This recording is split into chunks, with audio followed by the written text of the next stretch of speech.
My sickness is very real, and I know that my husband can validate that because he sees me on the toilet for hours at a time and has seen me hit the shower door and knocked out on the floor. He's witnessed it all. He's the one that can tell everyone how sick I am because he goes to my appointments with me. What reason would he have to lie?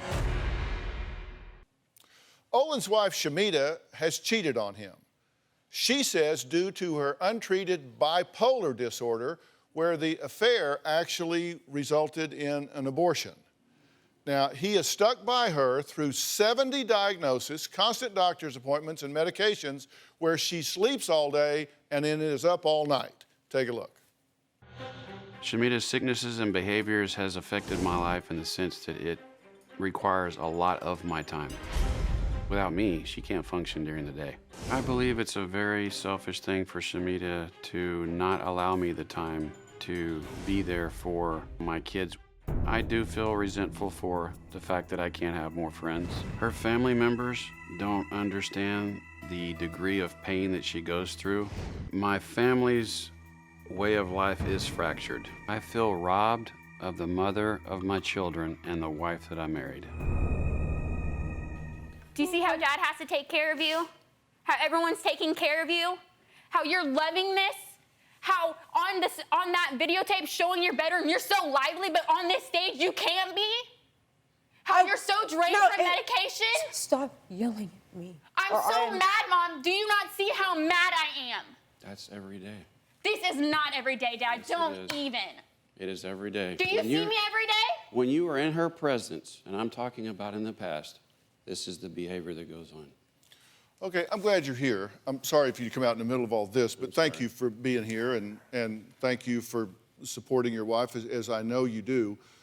The position that I've asked her to consider is whether or not she is coping with, dealing with, reacting to legitimate physiological anomalies in such a way that is crippling her mentally and emotionally and robbing her of her life. Right.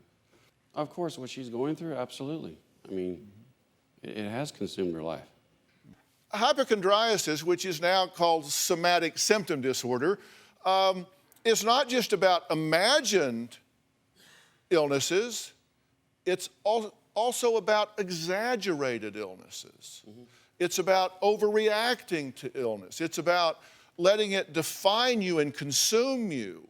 You, in my opinion, have become consumed by it because if you go through, you've got over 70 diagnoses there.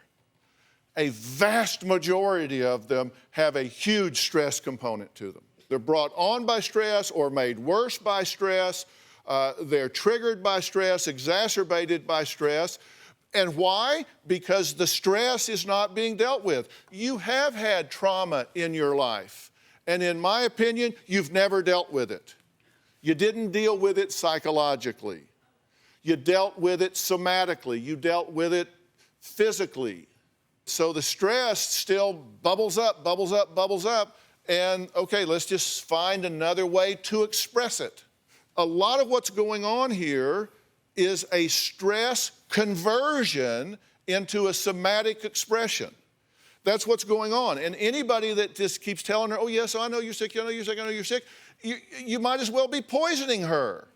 You might as well be poisoning her. She needs to face the truth and the reality and not be enabled to continue to hide behind illness and disease.